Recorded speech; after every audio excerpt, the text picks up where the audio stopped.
Poco X2 touch not working. सबको मालूम ही होगा कि X2 वगैरह का जो टच का प्रॉब्लम ज़्यादातर CPU से आता है। तो इसमें हम टिप्स एंड ट्रिक्स की बात करेंगे, मतलब सेफ्टी कैसे रखे, क्या मेथड से निकाले, कितना हीट एयर गन पे रखे और हीट रखे। तो अभी जो मेरा हीट है 360 है और जो एयर है वो 60 पे है। क्विक का 861 DW ब्लोअर है। तो बहुत से लोग का मैंने देखा है कि CPU तो रिवॉल्व कर लेते हैं और पीस चालू नहीं होता है, लोगों पे रुकता है। तो उसके लिए ही वीडियो बनाया हो कि सेफ्टी का ख्याल रखें, कि सेफ्टी अगर नहीं रखेगी तो काम ख़राब होगा और काम बढ़ जाएगा। और जो एक बार में होने वाली चीज़ है वो नहीं होगी। तो जो स्क्रैपर है उसको थोड़ा थोड़ा अंदर डाल के देखिए कि थोड़ा सा जो बबल बाहर निकलेंगे फ्लक्स के, और जब बबल निकलेगी तो समझ जाना कि अपना CPU मेल्ट हो गया है। और उसको स्क्रैपर अंदर डाल के हल्का सा बेंड करें, ताकत ना लगाए। ताकत लगा दोगे तो ट्रैक जो है पैड डैमेज हो जाएगी और उसकी वजह से काम बढ़ जाएगा, काम ख़राब भी होगा, काम अनसक्सेसफुल भी होगा। तो उसका ध्यान रखें, घाई ना करें, पेशेंस रख के काम करें। जितना आराम से करोगे उतना बेस्ट होगा। और सेफ्टी का मसला ऐसा है कि जो MMC या UFS की साइट होती है कोई भी मोबाइल की, उसको अच्छे से कवर कर ले। आप भले ही 2-3 CPU वगैरह करके ऐसा लगता होगा कि बिना सेफ्टी के हम कर सकते, तो नहीं, वो गलत है। कितना भी काम करें लेकिन सेफ्टी का ख्याल रखें, क्योंकि क्या होता है कि काम बढ़ जाता है तो अपने आप को ही टाइम की वेस्टेज होती है। ओके, अभी जो मेरा आयरन की हीट है वो 450 पे है। ओके, और जब CPU निकाले तो उसके बाद जो बॉल उठे हुए रहते हैं हवा में, मतलब जैसे अभी ये दिख रहे हैं आप, तो इसके ऊपर कभी भी डायरेक्ट डिसोल्डर वायर ना अप्लाई करें। ओके, उसकी वजह से जो पैड है वो ख़राब हो जाते हैं। तो हल्के हाथ से आयरन से उसको बिठा दीजिए नीचे, तो वो अपनी जगह पे प्रॉपर हो जाएगी। और बॉल उठे हुए रहे तो जो ब्लैक पेस्ट है उसको भी ना साफ़ करें। ओके, पहले बॉल को बिठा लीजिए, उसके बाद ही डिसोल्डर वायर अप्लाई करना है। और इसका जो ब्लैक पेस्ट है वो इतना हार्ड नहीं है, इजीली रिमूव हो जाता है, तो इतना अटैक नहीं लगता है, फटक से हो जाता है। ओके, अभी जो है मैं ग्लू क्लीन नहीं कर रहा हूँ, मैं सिर्फ जो बॉल उठे हुए थे उनको नीचे बिठा रहा हूँ। ओके, और क्लीनिंग का ध्यान ज़्यादा रखें। जितना क्लीन कर कर के काम करोगे उतना समझ में भी आएगा, और उतना समझ में ये भी आएगा कि कुछ चीज़ ख़राब तो नहीं हो रही है ना। अगर सफाई नहीं रखोगे, उस पर ही काम करोगे, तो वो चीज़ समझ में नहीं आने वाली कि क्या चीज़ डैमेज हो गई है, और फिर बाद में उस चीज़ का पछतावा होता है। कि जैसे आजू बाजू के रजिस्टर डाइवर्ट रहते हैं, वो गंदगी में काम करने से वो हट जाते हैं। ओके, और उसकी वजह से वो समझ में नहीं आता। उसके बाद ऐसे 1-2 पीस भी मेरे पास आ चुके हैं जिन्होंने CPU प्रॉपर रिवॉल्व किया है, लेकिन आजू बाजू के जो क्लॉक के CL के वगैरह जो रहते हैं, रजिस्टर वगैरह डाइवर्ट वगैरह, वो हट गए थे जगह से। ओके, अभी मेरी जो हीट है 320 पे है। अभी हम लोग ग्लू क्लीन कर रहे हैं और एयर जो है 20 पे है। तो इसमें सिर्फ साइड का भी जो ग्लू है वो क्लीन कर लोगे तो भी बेस्ट है। और जो बीच का ग्लू है वो तो डिसोल्डर वायर से भी निकल जाता है, सिर्फ हल्का हल्का हाथ घुमा देना ज़रूरी है। किसी बोर्ड से जो है ग्लू जो डिस्कनेक्ट हो जाए, थोड़ा लूज़ हो जाए बस। डिसोल्डर वायर से भी निकलता है, लेकिन ज़्यादा डिसोल्डर वायर घसने से क्या होता है, जो बोर्ड है स्क्रैच हो जाता है ना। और अगर डिसोल्डर वायर अच्छी क्वालिटी का नहीं रहा तो बोर्ड स्क्रैच हो गया तो वो अपना मेहनत बढ़ जाती है। तो हल्के हाथ से करना है, हर काम हल्के हाथ से करना है। अगर कोई भी काम में आप ताकत लगा दोगे उसमें बोर्ड पे, तो वो स्क्रैच हो जाएगा, डैमेज हो जाएगा। आयरन चलाते टाइम, स्क्रैपर चलाते टाइम हल्का हाथ रखना है। जितना हल्का हाथ रखोगे उतना बेस्ट होगा। तो देखिए अभी मैं साइड साइड का ही ग्लू कट कर रहा हूँ और हल्का हल्का बीच का, और बाकी डीसोल्डर वायर से मेरा बोर्ड है पूरा क्लीन हो जाएगा। और बॉल के ऊपर जो है, जो पैड रहते हैं उसके ऊपर स्क्रैपर ना घुमाएं, उसकी जो बीच की जगह रहती है गैप, उसके ऊपर घुमाएं, तो उससे क्या होगा कि बॉल के ऊपर ज़ोर नहीं पड़ेगा, है ना, वो डैमेज नहीं होगी। बहुत से लोग स्क्रैपर घुमाने में ही बॉल वगैरह डैमेज कर देते हैं, तो उससे बचिए। और क्लीनिंग का ज़्यादा ध्यान रखें, क्लीनिंग से आपका जो व्यू है क्लीन होता है, देखना उसमें समझ में आता है कि क्या चीज़ है, क्या हुआ है, क्या बाकी है।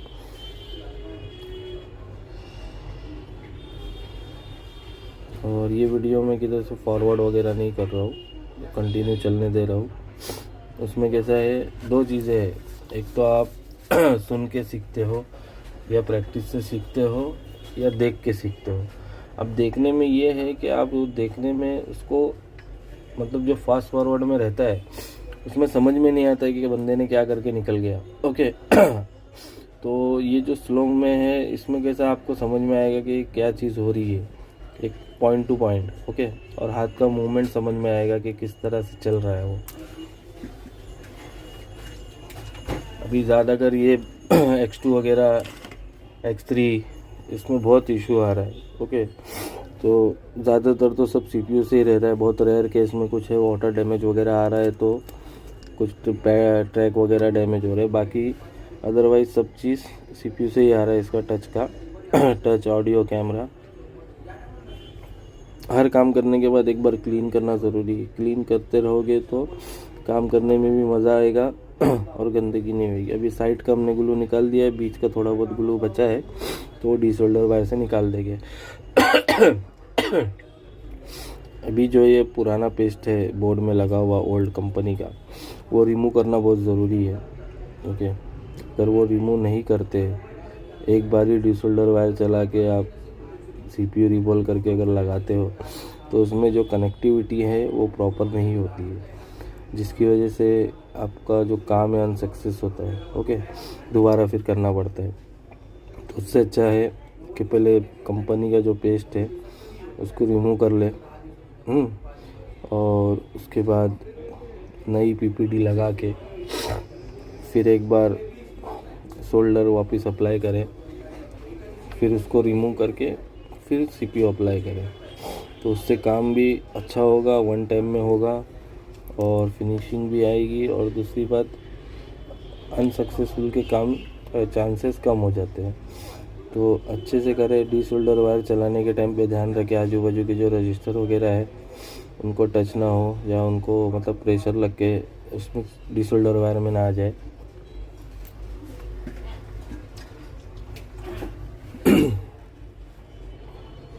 तो अभी ये मैं क्लीनिंग कर लूँगा और PPD लगा के उसको सोल्डर करके फिर डीसोल्डर कर लूँगा। जब तक ऑडियो म्यूट रखता हूँ मैं।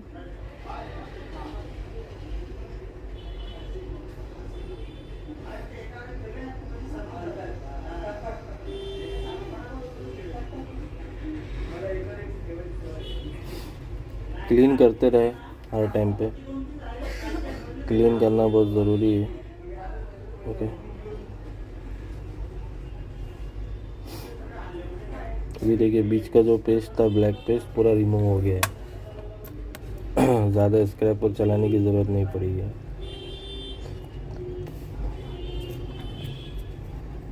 एक बार चेक भी कर ले CPU वगैरह कुछ लाइन वगैरह कुछ ऐसा डैमेज वगैरह तो नहीं है। आँख से देखना बहुत ज़रूरी है, तो मतलब हर टाइम पे बारीक बारीक चीज़ों को नोटिस करना बहुत ज़रूरी है। कभी कभी ये बारीक चीज़ें ही मेजर हो जाती है, जो हमको बाद में रियलाइज़ होता है, फिर समझ में आता है कि अरे यार उसको वो टाइम पे ध्यान दे दिया रहता तो आज ये काम सक्सेस होता था, है ना, और टाइम बचता था। तो इसको मुझको करने में सिर्फ 39 मिनट लगा है, 39 मिनट से भी कम लगा है, ओके। और मैं चाहता था और भी फास्ट करता था, लेकिन वीडियो बना रहा था इसके लिए थोड़ा स्लो किया हूँ। ज़्यादा से ज़्यादा 25 से 20 मिनट में हो जाता है ये निकाल के लगाना, रिबॉल करना, क्योंकि छोटा CPU है और सिंगल है तो बहुत इजीली हो जाता है। तो साइड का बचा हुआ ग्लू है वो क्लीन कर ले, फिर नहीं तो जब हम आईसी माउंट करेंगे तो वो टाइम पे तकलीफ ना हो।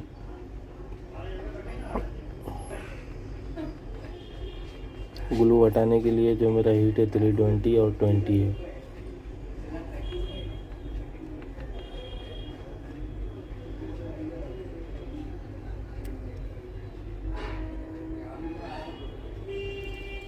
और ये जो बॉल ब्लैक वाले हो जाते हैं सीपीयू रिमूव करने के टाइम, तो इसको शोल्डर से भी हो जाता है वो, लेकिन थोड़ा अगर जैसे नया बंदा है कोई तो उसके ऊपर वो घसते ना रहे आयरन को, ऐसा ब्लेड से थोड़ा क्लीन कर ले और उसके बाद फिर शोल्डर अप्लाई करेगा तो वो हो जाएगा।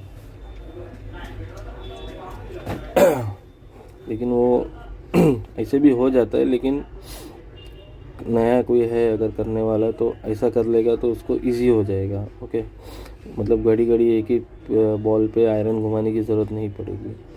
और जब अपन पीपीडी अभी अप्लाई करेंगे तो कोशिश कीजिए कि मतलब जो बारीक पॉइंट का जो आयरन रहेगा उससे कीजिए।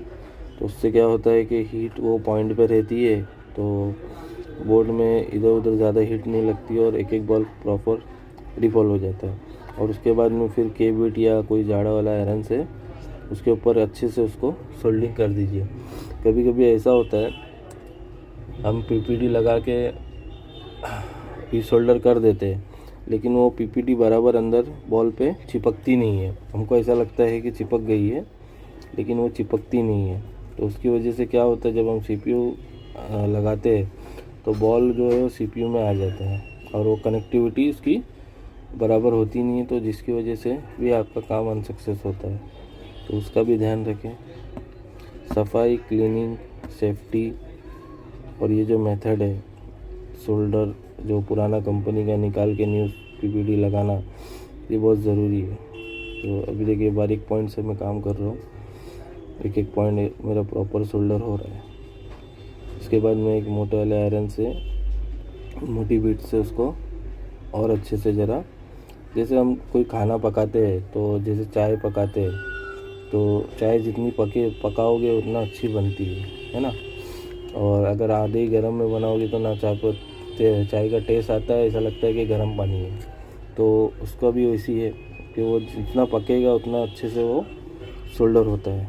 ओके, और आधे हीट में ही हम वो कर दोगे कि हमको दिख गया अरे चिपक गया, लेकिन वो प्रॉपर चिपकता नहीं है। तो उसका ध्यान रखें।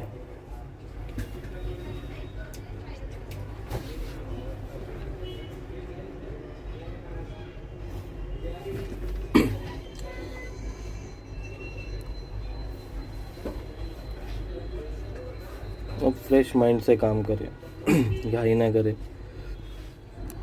घाई करने से अक्सर काम खराब होता है और सब्र का फल जो है वो मीठा रहता है कहावत है।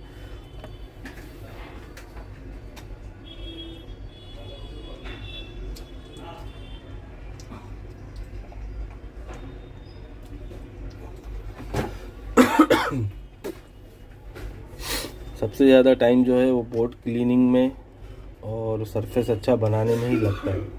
अगर सरफेस अच्छा बन गया तो सीपीयू तो रिवॉल्व हो ही जाता है ना। थोड़ी तकलीफ़ होती है नए लोगों को, लेकिन अगर प्रैक्टिस करोगे तो सीपीयू रिवॉल्व भी बहुत एक वन टाइम में ही होता है। तो जो ट्रिक्स रहती है वो ट्रिक्स पे करोगे तो तकलीफ़ नहीं होगी, उससे हटके करोगे तो तकलीफ़ हो जाती है ना। और मेन तो घाई नहीं करना है, कोई भी काम में पेशेंस रख के काम कीजिए। ऐसा नहीं कि फटाफट हो जाए। कोई भी चीज़ को स्पीड आने के लिए टाइम लगता है, एक ही साथ में नहीं होता है। और किसी के वर्क को देख के भी बहुत अच्छा सीख मिलती है अगर उसके काम को प्रॉपर देखेंगे, पूरा देखेंगे। और जैसे फास्ट फॉरवर्ड और वीडियो बहुत आते हैं, लेकिन उसमें इतना समझ में नहीं आता। सिर्फ समझ में आता है कि बंदे ने करके निकल गए, लेकिन उसका जो हैंड स्किल है वो आपके पकड़ में नहीं आएगा। असल में हैंड स्किल आप अपनी प्रैक्टिस से प्रॉपर कर सकते हो, लेकिन देखने से और इम्प्रूव होता है। तो उसका ध्यान रखें। ये मेरा पहला हार्डवेयर का वीडियो है। असल में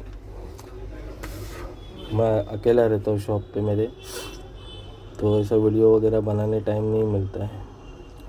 तो ये जो दुकान वाले का था, तो उसने कहा था कि मुझे वीडियो चाहिए, कस्टमर की रिक्वायरमेंट है। तो वो हिसाब से मैंने वीडियो बनाए हैं, और बना के तो मुझे टाइम हुआ है। तो इस पर ऑडियो नहीं था। मैं पहले सोचा कि बिना ऑडियो के ही अपलोड कर दूँ, फिर बाद में सोचा कि बिना ऑडियो के अपलोड करके कुछ मतलब नहीं है, किसी को कुछ समझ में नहीं आएगा कि क्या हो रहा है। ओके, तो अगर वीडियो के साथ में ऑडियो अच्छा रहा, मतलब समझाने वाला रहा डिटेलिंग में, तो पब्लिक देखती भी है और किसी के काम भी आ जाएगा वीडियो, है ना।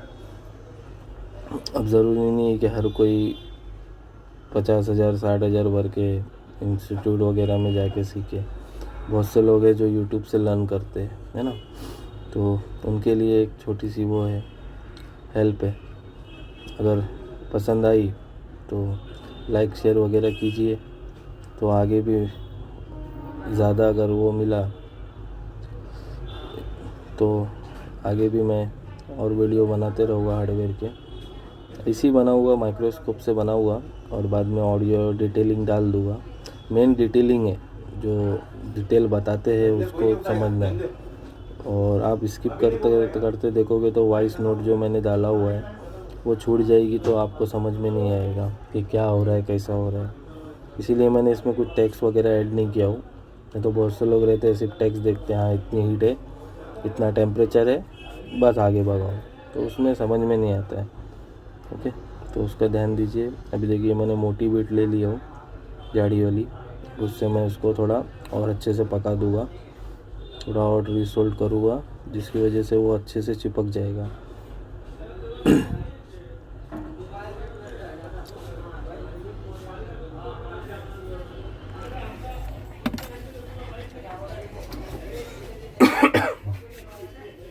आयरन चलाते टाइम हमेशा हल्का हाथ से चलाएं, घाई दबा के ना चलाएं। दबाने से कुछ चीज़ शोल्डर मिल्ट नहीं होता है।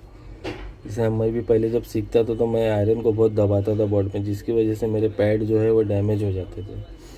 तो हल्के हाथ से आयरन चलाएं, जिसकी वजह से क्या होता है कि अच्छे से काम होता है और काम बढ़ता नहीं है। नहीं तो कैसा फिर बॉल आपस में चिपकती है, फिर यूवी मास्क पेस्ट अप्लाई करना पड़ता है, फिर उसको यूवी लैम्प से सुखाए, फिर उसको फिर बहुत से प्रोसेस बढ़ जाते हैं। तो जितना सेफ्टी से और सफाई से काम करोगे तो उतना अच्छा है, काम भी जल्दी होगा और सक्सेस भी जल्दी होगा। दोबारा करने की मेहनत नहीं पड़ेगी अगर जो प्रोसेस मैं बता रहा हूँ मेथड पूरा आप करोगे तो। ऐसे तो बहुत से वीडियो X2 Pro के मैंने भी 2-3 देखे, मतलब ऐसा मैं सोचा कि चलो वीडियो बना ही लिया है तो एक डिटेलिंग के साथ डाल दूँ, तो वही हिसाब से मैं अपलोड किया हूँ। आप लोगों का प्यार मिला तो और आगे भी हार्डवेयर के जो काम है मेरा, जो मैं करता हूँ, कस्टमर जो मेरे पास शॉप वाले ही आते हैं, ये भी शॉपकीपर का ही मोबाइल है, तो वो जो काम मेरा रहेगा वो मैं अपलोड करते रहूँगा।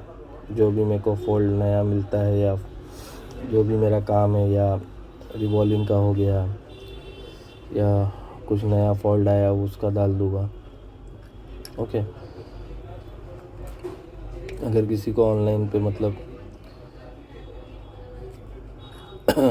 मोबाइल वगैरह भेजना है रिपेयरिंग में, तो मैं मेरा नंबर दे दूँगा लास्ट में, आप भेज सकते हैं। मैसेज कीजिए व्हाट्सएप पे, कॉल ना कीजिए, ज़्यादा मैं कॉल उठाता नहीं हूँ, तो मैसेज कीजिए। और कोरियर से अगर भेजना है तो भेज सकते हैं मोबाइल वगैरह।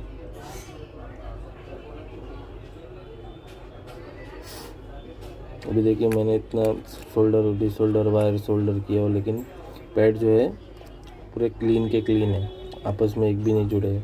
क्यों नहीं जुड़े? क्योंकि मैंने एकदम हल्के हाथ से आयरन चलाया हो। ओके, तो हल्के हाथ से आयरन चलाने का ये फ़ायदा होता है कि काम बढ़ता नहीं है, जितना है उतना ही रहता है। क्लीन कर लीजिए अच्छे से। अब ये मेरे पास जो मैंने बाजू में सिल्वर टेप लगाया हो, ये मैं एक के ऊपर एक कम से कम 3 लगाया हो। ओके, इसकी वजह से क्या होता है, मैंने जितने भी अभी तक बनाया हो X2 X3 मेरा एक भी पीस में ऐसा नहीं हुआ है कि यूएफएस के बॉल आपस में अंदर मिल्ट होके चिपक गए, एक भी पीस में नहीं हुआ। ओके, तो और मेरे पास जो 2-3 पीस ऐसे आए थे जिनके ऐसा हो चुका है। नोट 10 था एक रेडमी का, उसमें ऐसा हो गया था। सामने वाले ने CPU प्रॉपर रिबॉल किया था, लेकिन UFS में अंदर से बॉल जो है मिल्ट होकर चिपक गए थे, जिसकी वजह से उसने कस्टमर को रिटर्न दे दिया था। तो दूसरे एक शॉपकीपर ने मुझे लाया था, फिर बाद में मैंने उसको करके दे दिया था। और CPU क्लीन करते टाइम अगर आप CPU होल्डर है अगर आपके पास तो बहुत बेस्ट है। ओके, थोड़ा सेफ्टी से काम हो जाता है। अभी मैं इस पर कुछ क्लीन वगैरह नहीं करूँगा, डायरेक्ट डिसोल्डर वायर लगा के पेस्ट लगा के इसको सब पेस्ट अपने आप हट जाएगा, क्योंकि ये X2 वगैरह का जो पेस्ट है वो इतना हार्ड नहीं होता है ओप्पो वगैरह की तरह, तो ये इजीली निकल जाता है। लेकिन हाँ, हल्के हाथ से कीजिए, ताकत नहीं लगाना है। ताकत लगाओगे तो वो चीज़ डैमेज हो जाएगी।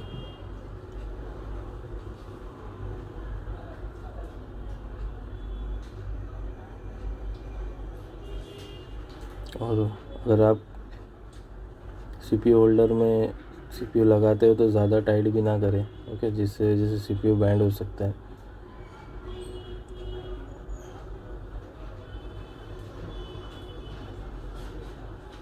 हल्के हाथ से घुमाइए डिसोल्डर वायर, अपने आप ही सब जो पेस्ट है वो साइड हो जाएगा। ओके, कोई स्क्रैपर चलाने की ज़रूरत नहीं पड़ेगी। और अभी जो मेरा हीट है आयरन का वो 350 है। CPU के ये साइड में ज़्यादा अगर हीट रखोगे तो CPU डैमेज होने का रिस्क होता है। हाँ, आपका अगर हैंड स्किल अच्छा है तो आप कर सकते हो। कभी भी याद रखना, अगर हीट ज़्यादा भी रखते हो तो एक कोई भी पॉइंट पे आयरन पकड़ के नहीं रखना है कंटिन्यू। ओके, मेन जो ऊपर की जो बॉडी होती है CPU की वो बहुत अच्छी जाड़ी लेयर से कवर रहती है, और ये जो नीचे की रहती है इसके नीचे सब ट्रैक रहते हैं। ओके, और ICR रहती है जैसे हमारे मदरबोर्ड में रहती है, तो वो बहुत नज़दीक होती है, जिसकी वजह से क्या होता है कि अगर ज़्यादा हीट हो जाती है तो CPU डैमेज हो जाता है, फिर काम हमारा सक्सेस नहीं होगा। तो उसका ध्यान रखें। हमारा क्लीन हो गया। अभी हम एक सनशाइन का जो ब्लेड आया वो ब्रश आता है वो सिर्फ इस पर घुमा देंगे, जिससे जो काले बॉल है वो शाइनिंग में आ जाए थोड़े। वैसे डायरेक्ट भी हो सकता है रिबॉल, लेकिन कैसा कोई नया बंदा है तो ये कर लेगा तो अच्छा है, तो उसको तकलीफ़ नहीं होगी। नहीं तो क्या होगा, स्टेंसिल में बॉल चिपक जाएगी और CPU में बॉल नहीं चिपकेगी। और ब्रश भी घुमाते टाइम पे हल्का हाथ रखना है, ताकत नहीं लगाना है। ओके, नहीं तो जो पैड है वो ख़राब हो जाएगी। हल्के हाथ से कीजिए।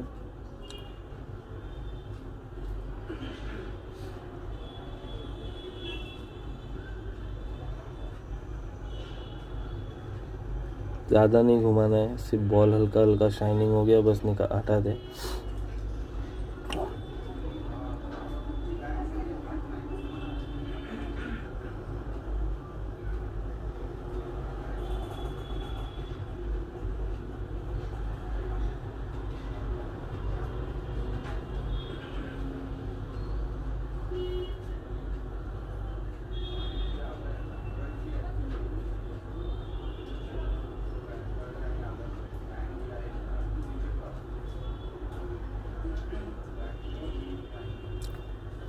और CPU रिबॉल करने के लिए मैं तो टिश्यू पेपर नीचे रखता हूँ, तो वो बेस्ट है टिश्यू पेपर। बाकी बहुत से लोग टेप भी मारते हैं, लेकिन टेप में थोड़ा कैसा IC वगैरह इधर उधर मूव होने का थोड़ा वो रहता है, तो टिश्यू पेपर की आदत डालें।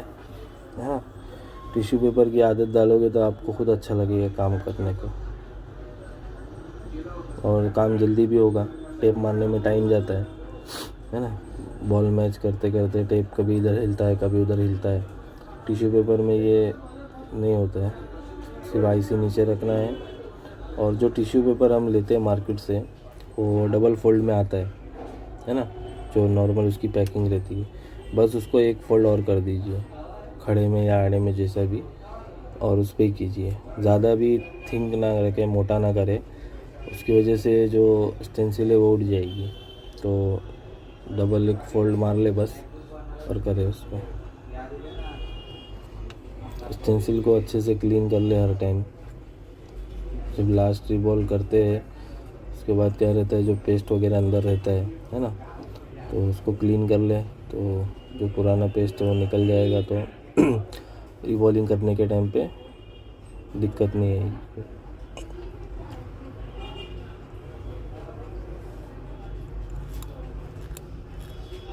और पीपीडी हो सके तो थोड़ी सुखा ले, मतलब कपड़े से थोड़ी ड्राई कर ले। गिल्ली पीपीडी भी लगा सकते हो, लेकिन वो कैसा है कि इतनी जल्दी हैंडल नहीं होती है, मतलब थोड़ा तकलीफ़ हो जाएगी। तो हल्की ड्राई करके लगाने से क्या होता है कि पीपीडी फैलती नहीं है ना, तो उसकी वजह से क्या है, रिबॉलिंग अच्छी हो जाती है। और यूनिवर्सल से भी रिबॉलिंग कर सकते हैं। यूनिवर्सल से रिबॉलिंग करने का मेथड ऐसा है, वो मैं देखूँगा कोई एक वीडियो बनाऊँगा जिसमें कोई मैं अगर रिबॉलिंग करूँगा तो उसका बना के डिटेल डाल दूँगा। बहुत इजी मेथड है उसका भी, उसमें भी बहुत इजीली आप कर सकते हो। पीपीडी हल्के हाथ से अप्लाई करें, स्टेंसिल को ज़्यादा दबाना नहीं है, हल्के हाथ से अप्लाई। और एक ही बार मतलब तो कोशिश कीजिए कि एक ही बार में फिल कर देवे, घड़ी घड़ी उसमें पीपीडी अप्लाई ना करें।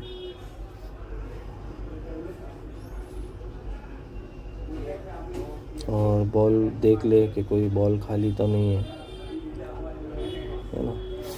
बॉल अगर खाली रहेगी तो फिर रिबॉलिंग प्रॉपर नहीं होगी।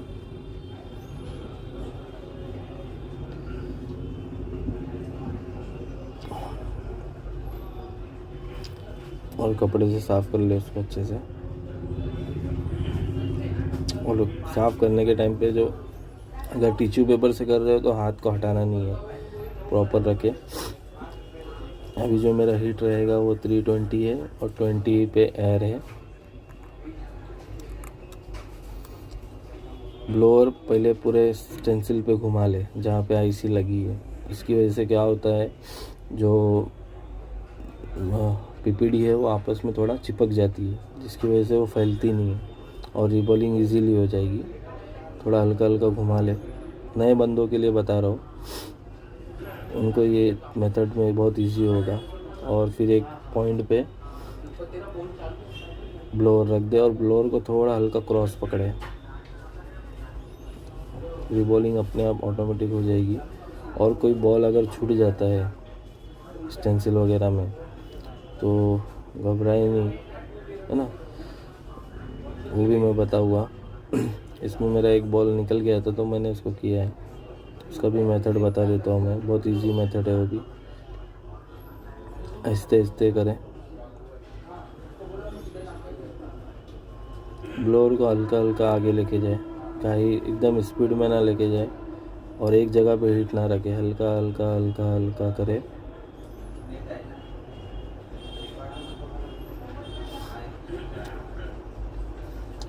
रिबॉल हो गया। अब थोड़ा सा पेस्ट डाल के उसको वापस से एक बार वो हिट करेंगे।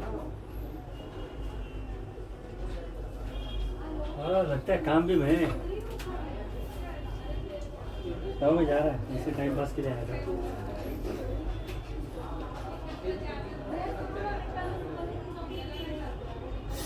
पेस्ट डाल के हल्का हल्का हीट कर दे।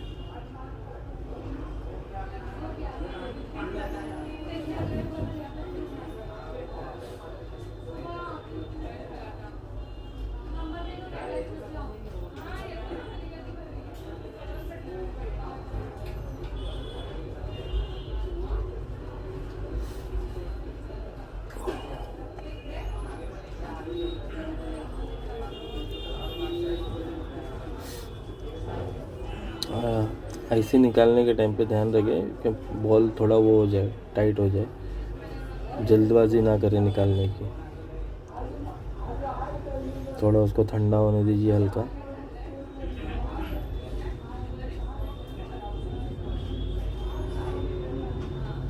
हल्का हल्का पुश कीजिए, फिर बाहर आ जाएगा। अभी ये जो एक बॉल छूटा है इसको क्या करना है, स्टेंसिल से निकाल लो कोई ट्रूज़र से और सीपीयू पे जिस जगह पे है उस जगह पे रख दो, जो बॉल खाली है जहाँ पे, और उसके बाद CPU को क्रॉस करके हीट कीजिए। उसके ऊपर हीट नहीं मारना है। अगर हीट मारोगे उसके ऊपर तो वो इधर उधर भागने लगेगा। हल्का क्रॉस करके साइड से हीट दो, वो ऑटोमेटिकली ही अपनी जगह पे चिपक जाएगा। ओके, तो नहीं तो क्या होता है, बहुत से लोग ऊपर से हीट करते, जिसकी वजह से वो आपस में आजू बाजू जुड़ जाता है, फिर काम बढ़ जाता है। थोड़ा पेस्ट डाल के हीट कर दे।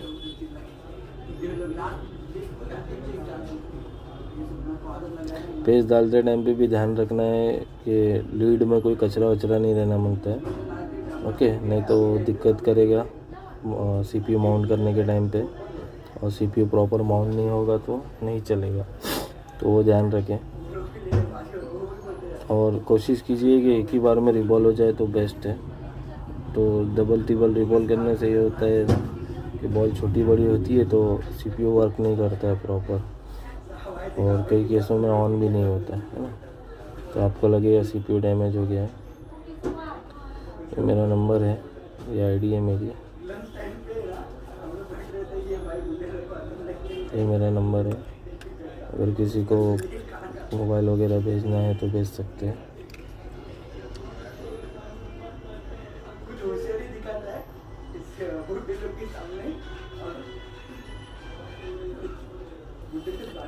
सेफ्टी का ख्याल रखें। देखिए मैंने कितना पैकिंग लगाया हुआ हर जगह पे। इससे क्या होता है, ये मैं असल में इतनी पैकिंग लगाता ही हूँ, लेकिन ये बताने का भी एक वो है कि इतनी पैकिंग लगाने की वजह से क्या होगा कि आपका काम जो दूसरी जगह पे ख़राब नहीं होगा। आप जो काम कर रहे हो वही काम होगा। थोड़ा सा रोजिन लगा दे बोर्ड पे हल्का हल्का। ये थोड़ा ज़्यादा गिर गया, इसको मैं क्लीन कर लेता हूँ।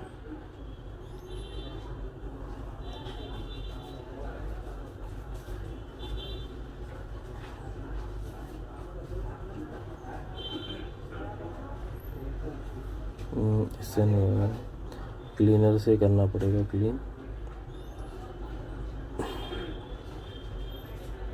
क्योंकि अगर रोजिन गिर जाता है, रोजिन कैसा हार्ड रहता है। ओके, तो उसको चिमटे से ना करें। कभी कभी पैड भी साथ में आ जाता है, 1-2 बार हुआ है ऐसा। तो क्लीनर से क्लीन कर दे, क्लीन हो जाता है, वो मेल्ट हो जाता है। रोजिन लगाने से ये फ़ायदा होता है कि जो आजकल अभी पेस्ट वगैरह आ रहे हैं, रिलाइफ वगैरह जिसके भी मतलब, तो कभी कभी ऐसा हो रहा है ना, थोड़े दिनों बाद 10-15 दिन बाद 1 महीने बाद ना IC अनमाउंट हो जा रही है ना। 2-3 केस में हुआ है मेरे साथ। तो रोजिन लगाने से ये होता है ना कि IC वो जगह पे पकड़ी हुई रहती है। ओके, और वो दिक्कत नहीं आती है। मैं तो मेरे पास 2-3 पीस ऐसे आए, फिर मैंने उनको प्ले किया उसी IC को, वो पीस चालू हो गए। तो उससे समझ में आया कि थोड़ा पेस्ट का दिक्कत आती है। कभी कभी PPD भी ख़राब होती है, जिसकी वजह से रिटर्न काम बहुत ज़्यादा आता है। तो अच्छी क्वालिटी की PPD ले, अच्छी क्वालिटी का पेस्ट ले, और जो तरीका है वो तरीके से करे तो काम रिटर्न नहीं आएगा, तो काम भी 1 टाइम में हो जाएगा सक्सेस।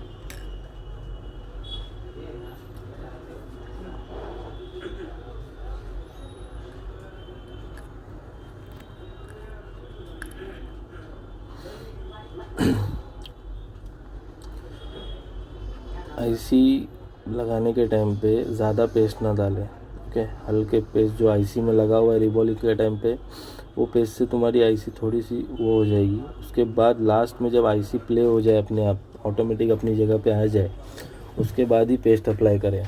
ओके, पेस्ट अप्लाई करने की घाई ना करें। उसकी वजह से ये होता है कि IC भागती है, फिर जगह पे नहीं रहती है। ओके, हवा में उड़ जाएगी, साइट हो जाएगी, फिर वो काम अपना बढ़ जाएगा। तो कभी भी पेस्ट जो अप्लाई करना है वो IC अपनी जगह आने के बाद थोड़ा सा पेस्ट ही अप्लाई करना है स्टार्ट में। अभी मैं IC अपनी जगह पे आ गई, अब मैं पेस्ट अप्लाई कर रहा हूँ। अभी जो मैं आईसी लगा रहा हूँ, मेरी जो हीट है वो 350 और 40 एयर है। आईसी लगाना जब निकालते हैं तो ज़्यादा हीट रखनी पड़ती है, ओके। और लगाने के टाइम पे जब हमारा, क्योंकि न्यू सीपीयू रहता है ना, न्यू सीपीयू रहता है, मतलब न्यू रोबलिंग रहती है, तो उसके लिए कम हीट पे ही वो लग जाती है आईसी। तो वो प्रोसेस बहुत ज़रूरी है जो मैंने पहले बताया है, उसी वजह से काम आपका अच्छा होगा। तो वीडियो को पूरा देखें, बारीक बारीक चीज़ें मैंने इसमें बताया हूँ। थोड़ा सा हल्का शेक कर ले सीपीयू को, ज़्यादा नहीं करना है, बॉल आपस में चिपक जाएंगे। लाइटली करना है और हल्का सा सीपीयू ऊपर से दबा देना है, मतलब दबाना नहीं, सिर्फ टच कर दोगे तो भी बहुत है। थोड़ा ठंडा होने देते बोर्ड को।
देखिए जो पैकिंग मेरी लगी है कितनी जाड़ी है, ओके। इसी वजह से आपका काम जल्दी होगा और सेफ रहेगा, है ना।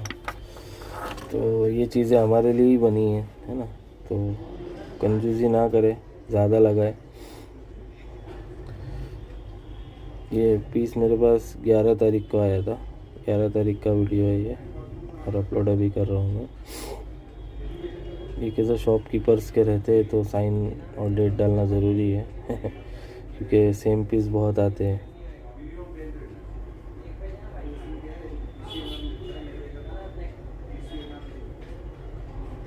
थोड़ा बोर्ड गर्म है अभी भी।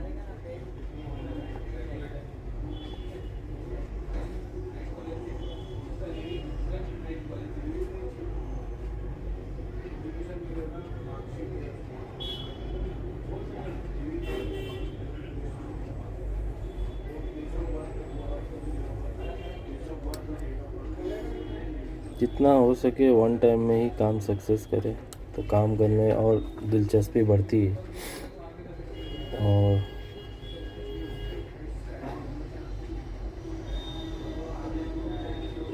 काम करने में भी मज़ा आता है, काम अच्छा होगा तो। चालू हो गया फ़ोन हमारा वन टाइम में ही। टच का इशू था, फ़ोन तो चालू ही था, लेकिन बोलना मतलब क्या, एक ही टाइम में, मतलब जो सेफ्टी से करोगे तो हो जाएगा। अभी टच भी चल रहा है हमारा, टच का इशू था इसमें। सामान भी बता देता हूँ मैंने क्या क्या यूज़ किया है। नॉर्मल सी चीज़ें मार्केट में इजीली अवेलेबल है, ज़्यादातर लोगों को तो मालूम ही है।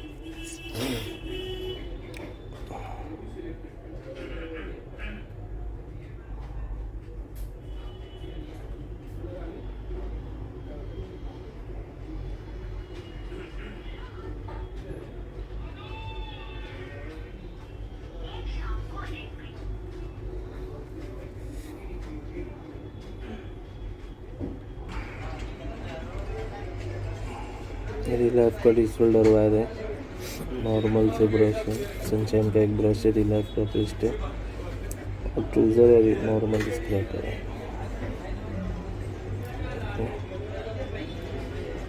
तो वीडियो पूरा देखें, बहुत सी डिटेल बताया, बारीक बारीक चीज़ें, है ना। तो आपके